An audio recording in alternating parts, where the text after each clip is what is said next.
an outsider, universal or not? Let's take a little look-see. I'm Emma Crumb, and this is my co-host, Wren Chambers. And welcome to the Big-Yaps Podcast. Today on Big-Yaps, we have a special topic to discuss. Is being an outsider universal or not? Is being excluded a universal experience which everybody will inevitably fall victim to at some point? Or are some people predisposed to always be alone or included? Today we will look for the answer, but first we have someone special. Let's introduce our special guest. Everyone welcome a longtime friend, Olivia Gloar. Thank you so much for having me, girls. I appreciate this opportunity. Of course, Olivia. It's lovely to have you.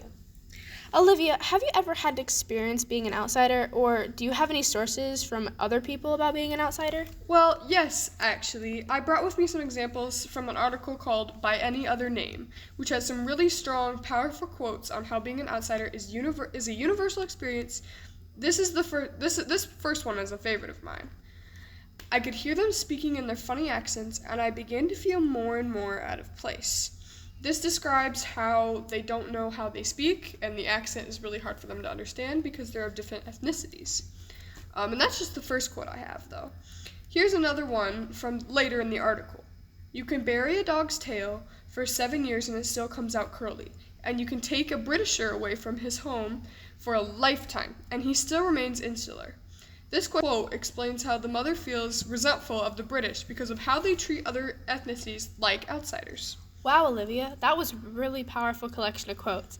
Thank you so much for sharing those with us. Wren, don't you have some quotes from a similar article to Olivia's? Yes, well, sort of. My quotes come from an NPR podcast in 2014, Fleeing to Dismal Swamp.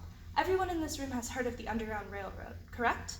Yes, well, some former slaves, such as Moses Grandy, found freedom closer to home, in Dismal Swamp. Dismal Swamp was over millions of acres of dark, thick trees, as well as rabid wildlife and generally swampy terrain. Actually, British settlers used to believe that the swamp was haunted. I bet that made it the ideal place for slaves to flee to the swamp. If they thought it was haunted, they wouldn't want to go in, would they? Exactly. Dismal Swamp was supposed to be haunted and millions of acres of land. It was the perfect place for fled peoples to go to and not only escaped slaves. Here, let's look at our first quote. He believes 10 generations of escaped slaves lived here, along with Native Americans who'd been driven off their land and whites who were shunned by mainstream society. So not only escaped slaves fled to the swamp, Native Americans and white people too? Yes. Here, let's look at another quote directly from the narrative of a man who lived in Dismal Swamp, Moses Grandy.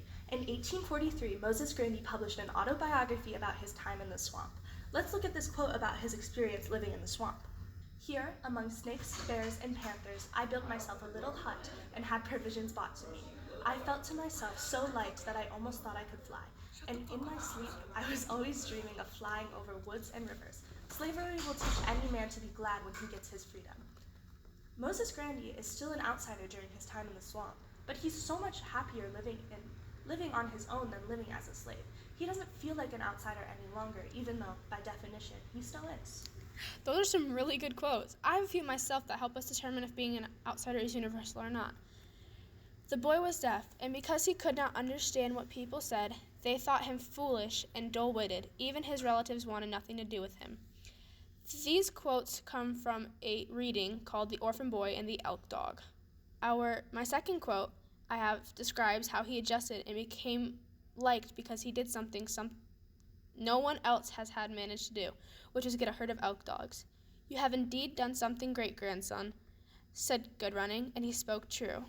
Those are good examples of how being an outsider is universal. The boy went from being outcast and misunderstood to being liked by everyone because he got a herd of elk dogs.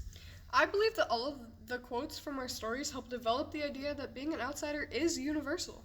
I think we can all agree that, based on these readings, being an outsider is 100% a universal thing. Oh, I agree with you on that completely. Thank you for joining us, Olivia. It was a pleasure having you on our show. Thank you for having me. And thank you for tuning in to the Big-Yaps Podcast. See you next time.